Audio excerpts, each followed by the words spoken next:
Hello, this is Andy Cates, Nomura's chief Eurozone economist. We're going to move away from the normal shorter-term cyclical macro market and policy issues this week and home in on a longer-term investment theme.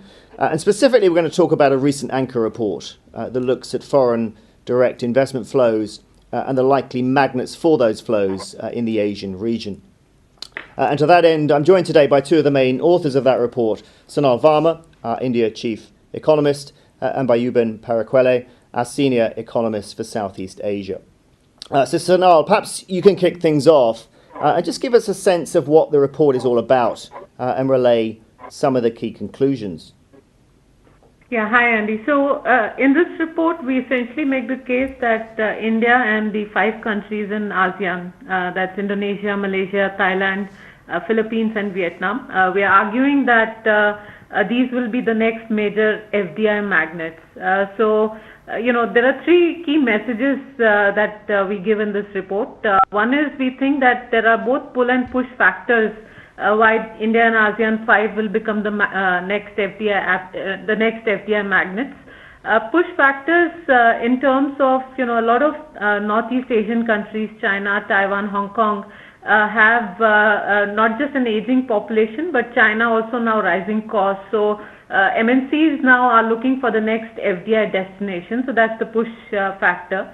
But we also think that these countries actually have the pull factors in place. So they have a large and growing market size. They're implementing a lot of reforms to improve the investment climate. They have sound macro policies. They have low-cost labor. So, we do think that's going to be a big positive. The second, interesting thing we've done in this report is create an FDI attractiveness scorecard. So we rank about 23 emerging market economies by, aggregating variables that typically attract FDI. And the results of our, scorecard essentially confirms that these Asian countries actually stand out even amongst the broader emerging market universe as the more attractive investment destinations. And the third key message from our report, we've done some quantitative estimations in terms of how much FDI could rise in these countries. And we assess that these countries together, India and ASEAN 5, which currently attract about $100 billion in gross FDI inflows annually, can actually see FDI inflows more than double to about $240 billion by 2025. So, those are the 3 key messages. Excellent. And I think you note that countries in Asia typically attract FDI inflows from the West, from the US and Europe and so on. Are you expecting that trend to continue? Hi, Andy. In some sense, that trend has already been broken, given that the US and EU are no longer the predominant sources of FDIs into these countries. What we are seeing is actually a shift towards a sort of a more regional sources of financing, and we think this is what's going to continue to be the bulk of accumulating FDI inflows into these countries from Japan and China.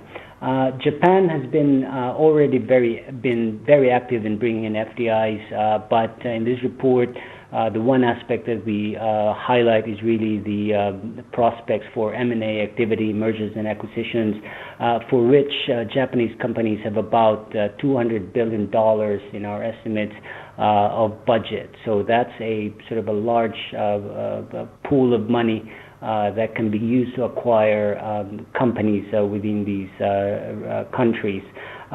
Meanwhile, China is sort of a newcomer in the FDI scene into these countries, but FDIs from China have been growing very, very rapidly in the last couple of years. Apart from those factors that Sonal mentioned, including labor costs no longer the most competitive in China, there are other factors, including things like their desire to improve greater connectivity via the Belt and Road Initiative of China, even the geopolitical angle. So, the South China Sea issue, the tensions there have been reduced significantly, and that's paving the way for, Chinese FDIs to come into Southeast Asia in particular.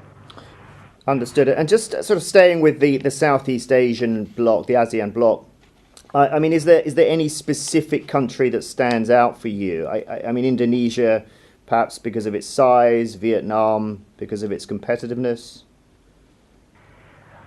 Yes, I would agree, Indonesia and Vietnam, but I would add to that also the Philippines. Again, what I would say is, for all of these countries, what's really changed significantly over the last few years is the drive to implement reforms and continue to find ways to actually successfully execute them. These countries have been very ambitious in trying to improve their business climate. Their main measure is really the World Bank's ease of doing business. And they are setting very high targets over a relatively short period of time, and actually looking for ways to make that happen. The other one is, of course, the infrastructure rollout. In all of these countries, in fact, I would say in all of ASEAN 5, infrastructure has been top of the priority for all of these governments. And, there are a lot of financing constraints because fiscally not all of these countries have good, healthy positions. And so that's where FDIs can really contribute. And to that end, again, from what we've seen so far, it's the Japanese and Chinese that have been bidding for a lot of these projects that have been tendered out by these countries.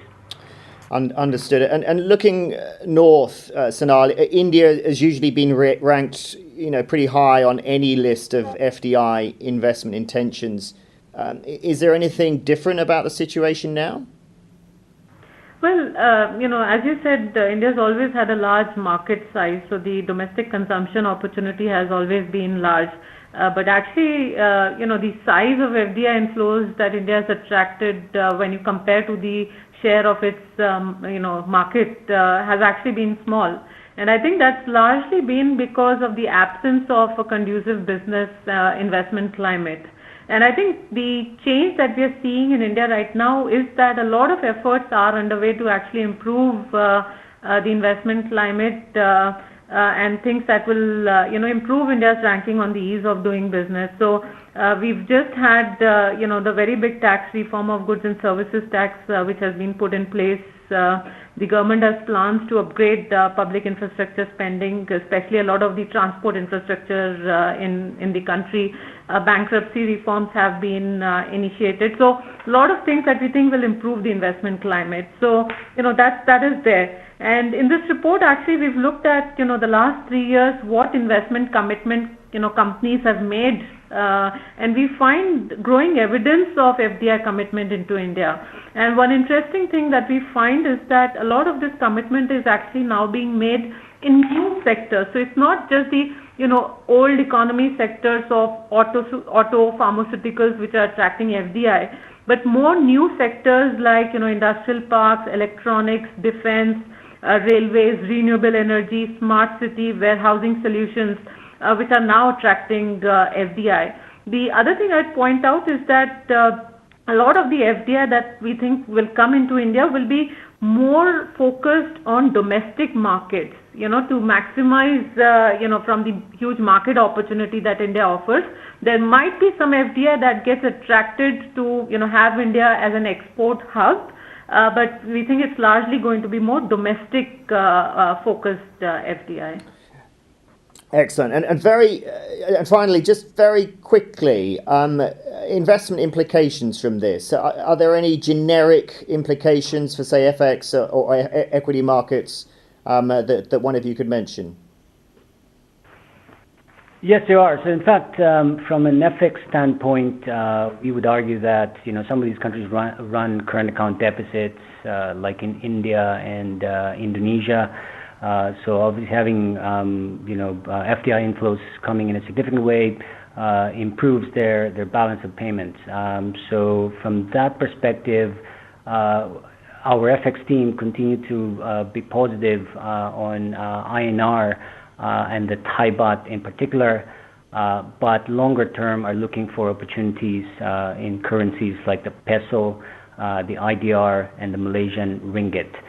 In terms of the equity markets, we actually have a basket of equity names that we think will benefit from the FDI story, but also those that will lose out, that will be vulnerable to disruption or higher competition. So we have a combination of both buy and sell ideas in different sectors. That's perfect. Thank you very much indeed to both of you. You can find out a lot more about this theme from the Anchor report that I mentioned up front, titled India and ASEAN, Asia's Next FDI Magnets, including some detail on those equity market baskets that Yuban just mentioned. Otherwise, thank you very much indeed for tuning in.